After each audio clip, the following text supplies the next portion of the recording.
దేవుడు తన కర్రను ఇచ్చి వారి యొక్క సర్పాలన్నీ కూడా మింగివేశారు. ఆ యొక్క కర్ర మింగివేసింది. మీ సర్పము దేవత కాదు ఇశ్రాయేలీయుల దేవుని ఎదుట.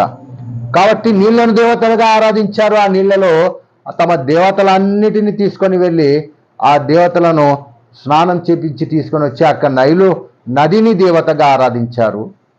కాబట్టి వారు ఆ నీళ్లను రక్తంగా మార్చివేశాడు దేవుడు. ఇశ్రాయేలీయుల సర్వశక్తి గల దేవుడు ఆ సమస్త దేవతలను ఆయన అణిచివేస్తూ ఉన్నాడు, ఐగుప్తు యొక్క దేవతలను. తర్వాత వారు కప్పను దేవతలుగా ఆరాధించేటువంటి వారు.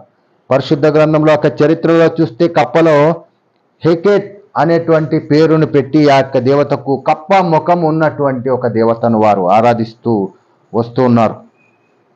కప్ప ముఖము ఉన్నటువంటి ఆ యొక్క దేవతను వారు ఆరాధిస్తూ వస్తూ ఉన్నారు.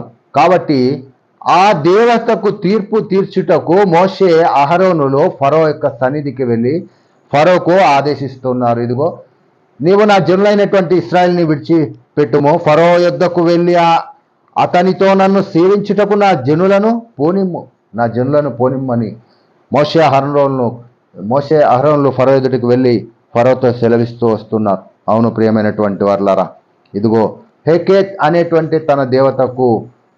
అనేటువంటి యొక్క దేవతకు తీర్పు తీర్చడానికి దేవుడు ఆయన నిర్ణయించి ఉన్నాడు. అందుకే ఆ యొక్క ఫరో ఒప్పుకొనకపోతే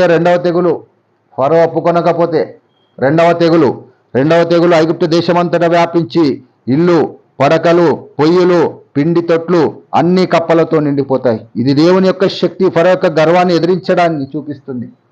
ఫరో యొక్క గర్వాన్ని అంచడానికి దేవుడు కప్పలను ఐగుప్తు దేవత అయినటువంటి హెకేత్ అనేటువంటి యొక్క దేవతకు తీర్పు తీర్చబోతున్నాడు. నీళ్లకు తీర్పు తీర్చాడు దేవుడు, సర్పమునకు తీర్పు తీర్చాడు.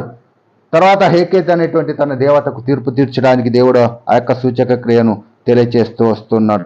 తన ప్రజలను రక్షించడానికి దేవుడు ఎంత సర్వశక్తిమంతుడో ఫరో యొక్క గర్వంను అంచడానికి దేవుడు ఆ మోషేను పంపిస్తూ వస్తూ ఉన్నాడు. అవును ప్రియమైనటువంటి వారలారా, ఎందుకు దేవుడు కప్పలను పంపించాడు?